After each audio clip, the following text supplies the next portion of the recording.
Umat Allah yang dikasihi oleh Tuhan, hari ini kita berkumpul untuk merayakan dua peristiwa penting.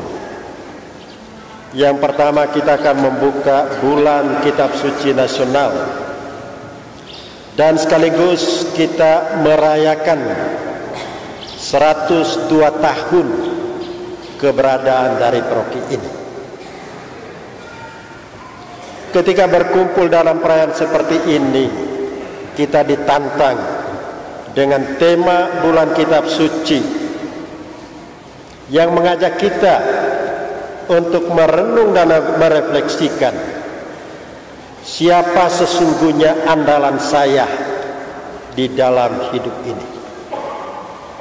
Secara khusus ketika kita melewati hari-hari pandemi, siapa sesungguhnya yang menjadi andalan saya? Nabi Amos mengajak kita sekalian untuk mencari dan menemukan Tuhan, menjadikan Dia sebagai harapan hidup kita yang baru. Bapak, Ibu, saudara-saudari umat Allah yang dikasihi Tuhan, nama Ferdy Sambo rasanya tidak asing untuk kita. Hari-hari ini pemberitaan di televisi, bahkan surat-surat kabar, bahkan di dalam HP kita, nama ini selalu muncul. Saudara-saudari, pengalaman Jenderal Sambo mungkin hanya secuil pengalaman kecil yang kita jumpai selama hari-hari COVID. Hari COVID menjerumuskan kita dalam berbagai pengalaman gelap dan negatif, sadar atau tidak. Saudara-saudariku yang terkasih, Ferdy Sambo tidak sendirian di dalam pengalaman ini. Banyak orang zaman kita, bahkan mungkin kita menjadi bagian dari pengalaman Ferdy Sambo dalam berbagai skala dan ukurannya. Pengalaman COVID yang mewarnai kehidupan kita selama 2 tahun ini telah menjerumuskan kita dalam berbagai persoalan hidup. Tidak hanya dalam bidang politik, sosial, ekonomi, dan budaya, tetapi lebih dari itu, Bapak, Ibu, saudara-saudari, hidup keagamaan kita menjadi buram, bahkan cenderung padam. Pandemi membuat kita mengambil jarak dengan Tuhan, bahkan mungkin kita tergoda untuk menolak dan mengakui perannya dalam kehidupan kita. Dalam pengalaman tertentu mungkin kita katakan, saya tidak butuh lagi Tuhan. Ibarat kita menjadi soal rutin, kita menjadi egois dan cenderung bersikap beringas. Tidak jarang kita memangsa sesama kita dengan berbagai cara. Inilah sisi-sisi gelap yang kita alami dan kita rasakan sebagai dampak dari COVID-19 yang terus mewarnai dan membayangi kehidupan kita. Dan dalam konteks kehidupan seperti ini, Bapak, Ibu, saudara-saudari, bulan Kitab Suci, juga bacaan-bacaan yang kita dengarkan pada hari ini mengajak kita sekalian untuk menjadikan Tuhan sebagai satu-satunya andalan kita.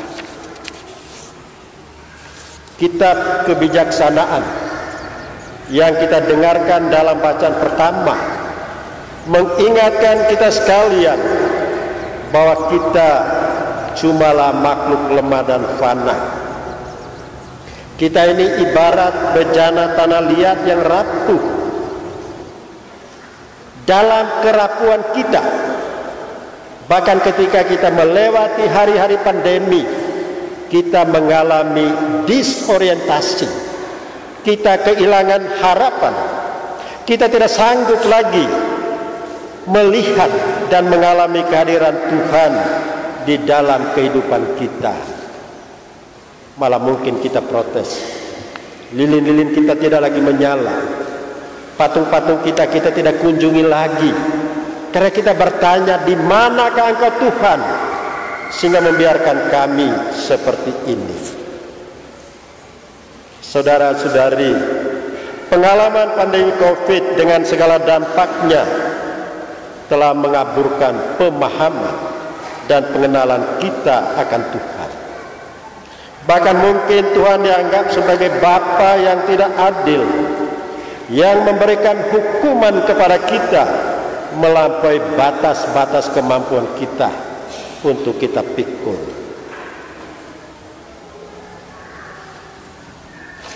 Karena itu, Dia pantas kita lupakan, kita jauhkan dari kehidupan kita.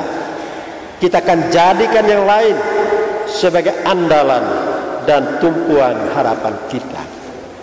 Dalam situasi problematis seperti ini, saudara-saudari, refleksi kebijaksanaan kembali mengajak kita untuk melihat Tuhan. Dengan kemampuan sendiri memang kita tidak sanggup. Karena itu kita perlu andalkan Roh yang memberikan ilham dan terang kepada kita untuk tetap melihat dan menemukan Tuhan yang senantiasa berjalan bersama kita. Saudara-saudari terkasih, undangan untuk kembali menjadikan Tuhan sebagai andalan kita juga diungkapkan oleh Lukas dalam Injil yang kita baca hari ini. Lukas menampilkan Yesus dalam perjalanan. Injil Lukas lebih banyak bercerita tentang Yesus dalam perjalanan. Dan dalam perjalanan itu Yesus mendapat simpati. Dia menarik begitu banyak orang untuk mengikuti Dia. Dan menanggapi optimisme itu, Yesus menegaskan, barang siapa yang mau mengikuti aku, ia hendak membenci bapa, membenci mama, istri dan anak-anak, saudara dan saudari, bahkan nyawanya sendiri. Berat. Syarat untuk mengikuti Yesus, kita diharapkan untuk meninggalkan segala-galanya. Apa mungkin keluarga yang telah kita bangun sekian lama harus kita tinggalkan? Anak-anak yang sudah lahir dengan susah payah harus kita lepaskan? Yesus tidak bermaksud seperti itu, saudara-saudari. Yesus menegaskan ikatan kekeluargaan memang penting, tetapi di atas segala-galanya kita harus mengutamakan Tuhan. Tuhan harus menjadi pegangan. Tuhan harus menjadi andalan kita yang pertama dan utama dalam siara hidup kita yang panjang ini. Bapak, Ibu, saudara-saudari, umat yang saya kasihi, COVID-19 masih membayangi hidup kita. Ada banyak pengalaman dan memori gelap berkaitan dengan COVID ini.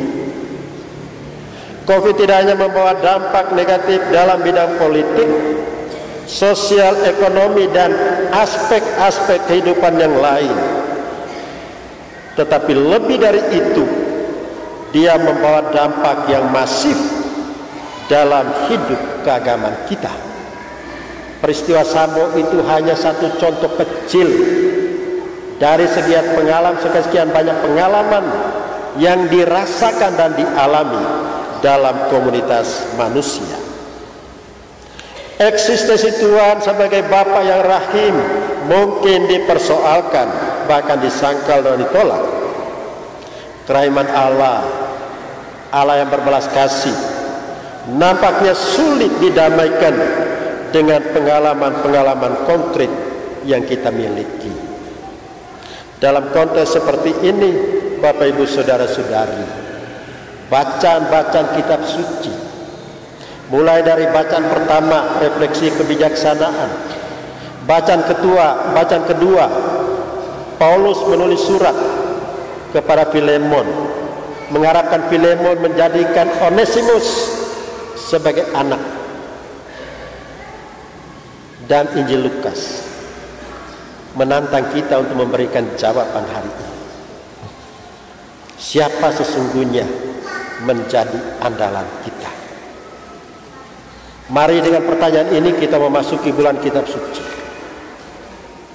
Dan satu hal yang menantang kita lebih lanjut, hari ini kita mengingati gereja katedral berumur 102 tahun, 1 abad lebih. Iman Katolik ini ada di wilayah ini, di dalam paroki kita.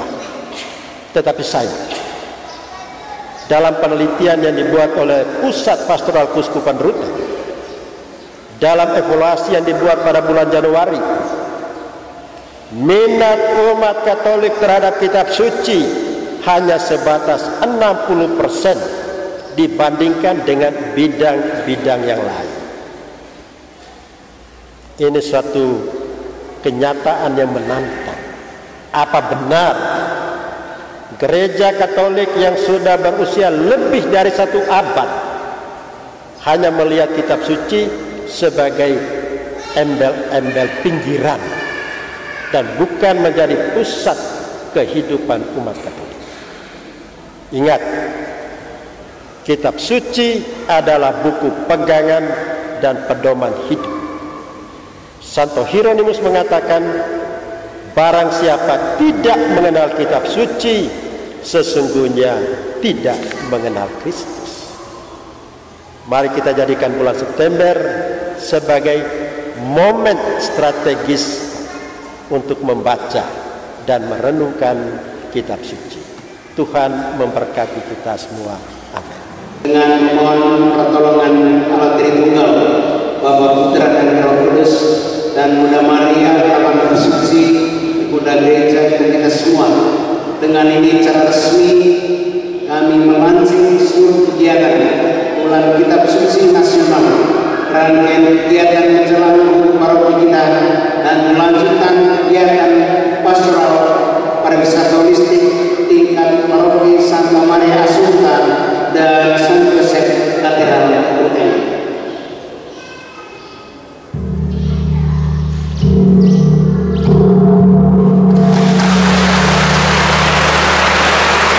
Seluruh umat paroki katedral yang saya kasihi, 3 kegiatan besar ini, lanjutan kegiatan tahun pastoral pariwisata holistik, kemudian kegiatan kita menyusun bulan kitab suci nasional, kemudian juga dalam rangka paroki ada banyak kegiatan kita seperti diumumkan tadi, juga sudah disampaikan ke KBG wilayah-wilayah, sekolah-sekolah, komunitas-komunitas biara, dan kelompok kategori yang lainnya. Kita melaksanakan kegiatan itu, pertama sekali saya ingin kita semua terlibat. Seluruh kegiatan pastoral paroki ini mesti menjadi milik umat, menjadi milik kita semua. Jangan ada yang tidak terlibat dalam kegiatan pastoral paroki ini. Karena itu saya mengajak semua umat, mari kita menyukseskan seluruh rangkaian kegiatan-kegiatan ini yang sangat banyak. Kemudian yang berikutnya lagi, tentu kerjasama kita dalam menyukseskan kegiatan-kegiatan ini sangat penting, artinya koordinasi, kemudian rapat-rapat internal, juga koordinasi-koordinasi kita menjadi penting demi kesuksesan perayaan ini. Kita ingin supaya bulan kitab suci nasional kita jalankan dengan kegiatan-kegiatan yang berarti seperti khotbah Pater Yosef tadi, supaya kita hidup dari sabda, dan sabda itu juga menjiwai seluruh perjuangan dan karya kita. Terima kasih sekali lagi kepada kita semua, Pater Yosef, terima kasih kepada Romo Bas, semua tugas liturgi, para saudara, umat semua yang telah hadir dan mengambil bagian dalam Ekaristi misa ketiga hari ini. Pembukaan bulan kitab suci ini mulai kemarin sore, nanti juga pada sore hari seluruh 5 misa mulai kemarin sore sampai sore ini sebentar merupakan pembukaan bulan kitab suci nasional. Terima kasih untuk kesabaran kita semua. Tuhan serta